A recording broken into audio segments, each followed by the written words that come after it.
Je pense que c'est la plus grande étude sur les personnes à haut QI qui ait jamais été faite. Et donc, qu'est-ce qu'on trouve? Donc, vous voyez, là, j'ai mis les choses qui ont une fréquence relativement faible, mais donc, il y en a qui sont des maladies, il y en a qui sont juste des choses qui arrivent dans la vie.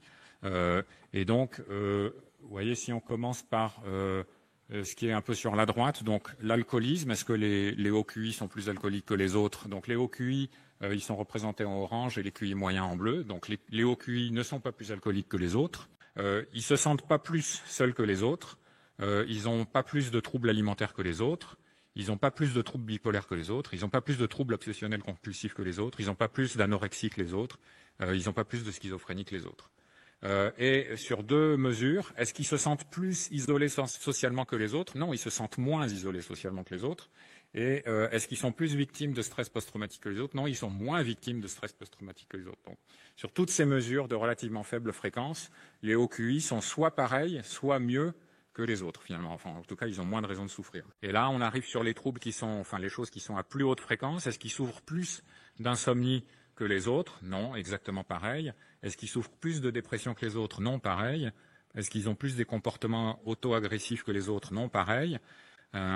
Et est-ce qu'ils sont plus souvent anxieux que les autres? Non, ils ont moins souvent des troubles anxieux que les autres. Et donc, il y a deux choses sur lesquelles on trouve une plus grande prévalence chez les hauts QI. C'est la myopie et les allergies. Donc, je vous dis tout de suite, on n'a pas forcément l'explication définitive à ces différences-là. Donc, la myopie, une explication possible, ou au moins une partie de l'explication, c'est qu'on sait que la probabilité de devenir myope est influencée par le fait de passer beaucoup de temps à regarder à faible distance. Donc, si vous lisez beaucoup, vous avez plus de risques de devenir myope. Si vous passez beaucoup de temps à travailler sur écran, vous avez aussi plus de risques de devenir myope. Et donc, évidemment, les personnes à haut QI, elles lisent plus que les autres et elles ont plus de chances aussi que les autres de travailler sur écran. Donc, c'est pas très étonnant de voir qu'elles sont plus souvent myopes que les autres. Il se pourrait que ça soit pas l'explication unique, qu'il y ait d'autres facteurs qui fassent qu'il y ait un lien subtil, peut-être même biologique, entre le haut QI et la myopie, mais on va dire c'est controversé, on n'en a pas la preuve. Et puis, les allergies, honnêtement, on ne sait pas quoi faire de ce résultat. On ne sait pas s'il y a une vraie raison biologique pour laquelle les personnes à haut QI auraient plus d'allergies que les autres. Il se pourrait aussi que ça soit simplement un biais de rapport, c'est-à-dire que les personnes à haut QI étant plus éduquées, plus informées que les autres, peut-être elles sont plus susceptibles de se plaindre à leur médecin de souffrir de telle ou telle allergie que d'autres. Peut-être les personnes à plus faible QI ont autant le rhume des foins que les personnes à haut QI, mais s'en plaignent moins à leur médecin.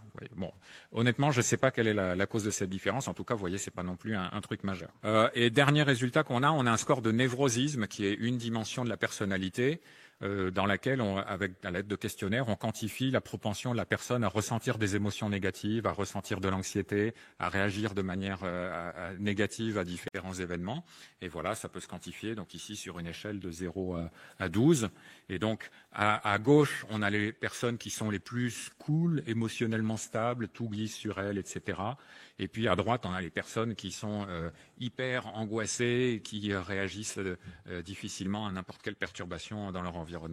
Et donc, vous voyez que les personnes à haut QI, elles sont surreprésentées parmi les cools que rien ne perturbe, et elles sont sous-représentées parmi les personnes hyper angoissées et réactives. Donc, pour conclure, les surdoués, en moyenne, ils ont une meilleure réussite scolaire et professionnelle, pas plus de maladies et de troubles mentaux, et quand il y a des différences, c'est plutôt dans l'autre sens, ils en ont plutôt moins. Alors évidemment, quand je dis ça, il y a toujours quelqu'un dans la salle qui dit « Oui, mais moi je suis surdoué, je suis très malade et très malheureux. » Oui, bien sûr, ça existe aussi.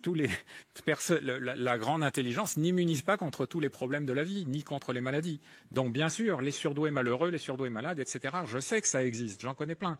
Mais ce n'est pas la question, on ne peut pas juste généraliser à partir de votre cas personnel. Là, on essaye de dire des généralités sur l'ensemble des personnes à haut QI, et donc aucune anecdote que vous connaissez ne peut permettre de dénoncer cette généralité. Là, on a fait les études qui permettent de dire quelque chose de général sur les personnes à haut QI. Donc personne ne nie votre existence ou votre ressenti, ce n'est pas la question.